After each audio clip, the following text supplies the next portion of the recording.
A jury just convicted a man of murder, even though the victim's body has never been found.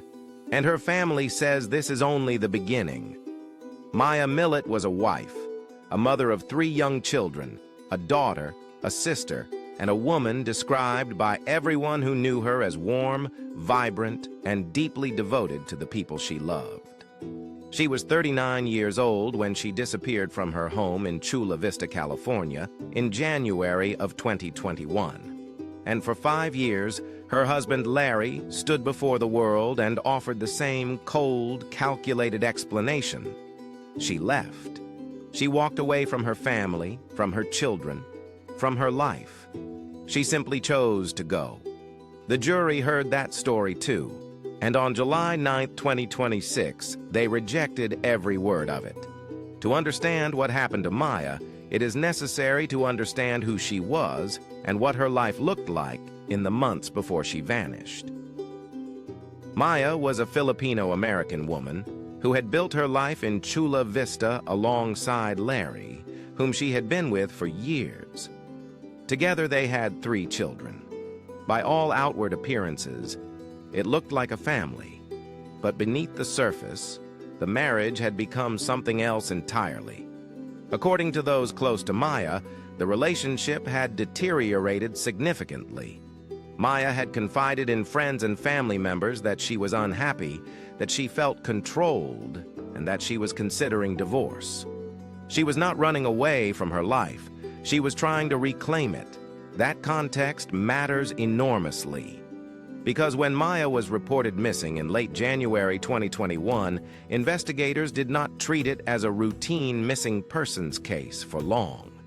The details were troubling from the start. Her car was still at the house. Her phone went dark. Her identification remained behind. And the person who seemed least concerned, the person who had the most to lose if Maya walked out that door with a lawyer and divorce papers, was her husband, Larry. Larry Millete did not immediately report his wife missing. It was Maya's family who sounded the alarm. Her sisters, her mother, her friends. They knew that Maya would never simply disappear without a word, without contact, without any attempt to reach her children. These were not women who panicked easily. They were women who knew Maya, and they knew something was terribly wrong. When investigators began looking closely at Larry, the picture that emerged was deeply disturbing.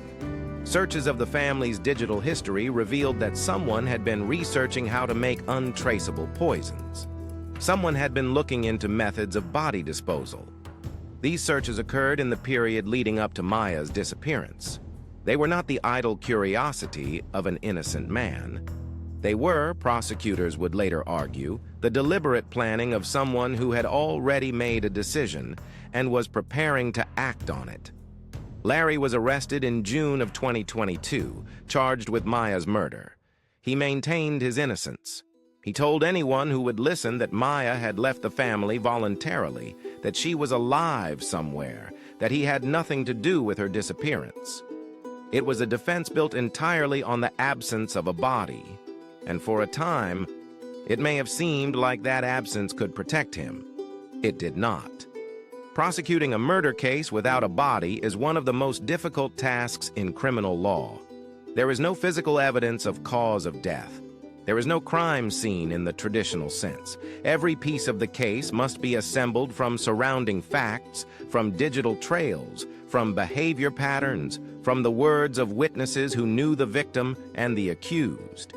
It is painstaking, methodical, and enormously high-stakes work. The prosecution team in People v. Larry Millete spent years building exactly that kind of case.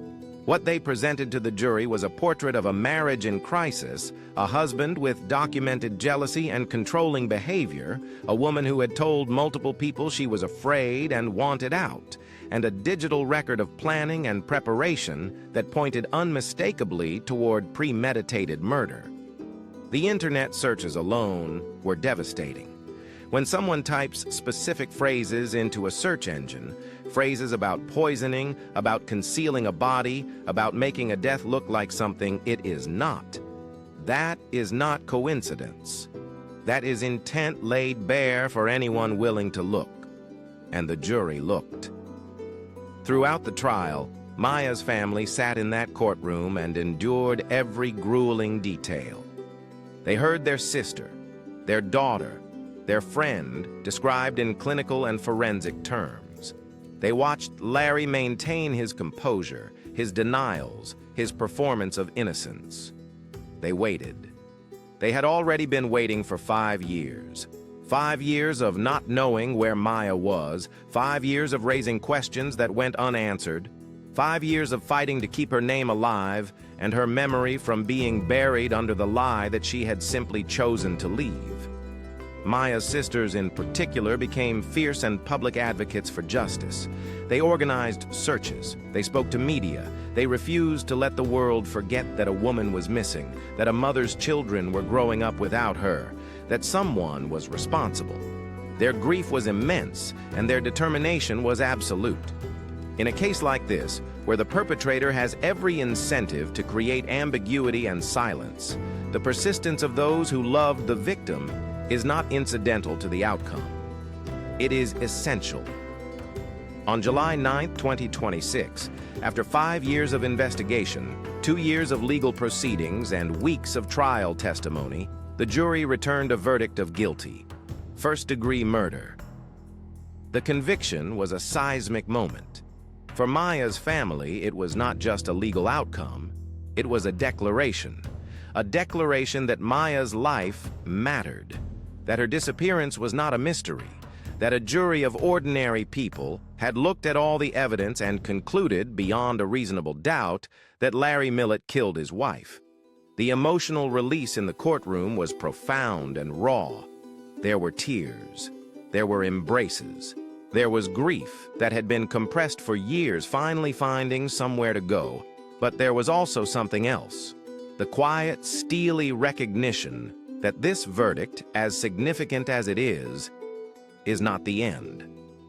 Maya has still not been found. Her body has never been recovered. Her children do not have a place to go and lay flowers. Her family cannot bury her.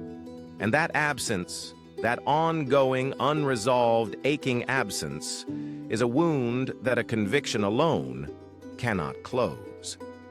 Justice in a courtroom is not the same as peace in a grieving family's heart. The law can hold a killer accountable. It cannot return what was taken. It cannot give back 5 years. It cannot give back a mother. Maya's family has made clear that they will not stop searching. They want her found. They want to bring her home. Whatever that means, whatever it requires, they intend to pursue it. And that commitment speaks to something profound about the nature of love and loss. That even when the law has done what it can, love demands more. Love demands continuation. Love demands that a person not simply be reduced to a case file, a verdict, a closed chapter. Maya Millete deserves more than that.